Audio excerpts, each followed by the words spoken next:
Corona virus వ్యాప్తి, seasonal డిసీజుల నివారణ, నియంత్రణపై ఆరోగ్య శాఖ మంత్రి దామోదర్ రాజనరసింహ సమీక్ష నిర్వహించారు. ఆరోగ్యశ్రీ ట్రస్ట్ కార్యాలయంలో ఈ సమావేశం జరిగింది.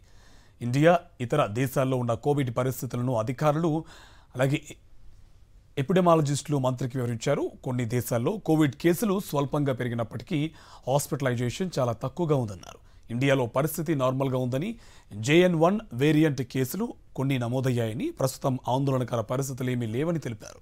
రాష్ట్రంలో అక్కడక్కడ నమోదయ్యే కోవిడ్ కేసులను మేనేజ్ చేయడానికి అన్ని రకాలుగా సిద్ధంగా ఉన్నామని మంత్రికి తెలిపారు అధికారులు.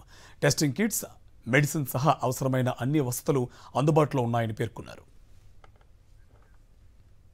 కరోనా వైరస్ వ్యాప్తి, సీజనల్ డిసీజుల నివారణ, నియంత్రణపై ఆరోగ్య శాఖ మంత్రి దామోదర్ రాజనరసింహ సమీక్ష నిర్వహించారు. ఆరోగ్యశ్రీ ట్రస్ట్ కార్యాలయంలో ఈ సమావేశం జరిగింది. ఇండియా, ఇతర దేశాల్లో ఉన్న కోవిడ్ పరిస్థితులను అధికారులు అలాగే ఎపిడెమాలజిస్టులు మంత్రికి వివరించారు. కొన్ని దేశాల్లో కోవిడ్ కేసులు స్వల్పంగా పెరిగినప్పటికీ హాస్పిటలైజేషన్ చాలా తక్కువగా ఉందన్నారు. ఇండియాలో పరిస్థితి నార్మల్గా ఉందని, JN.1 వేరియంట్ కేసులు కొన్ని నమోదయ్యాయని, ప్రస్తుతం ఆందోళనకర పరిస్థితులు ఏమీ లేవని తెలిపారు.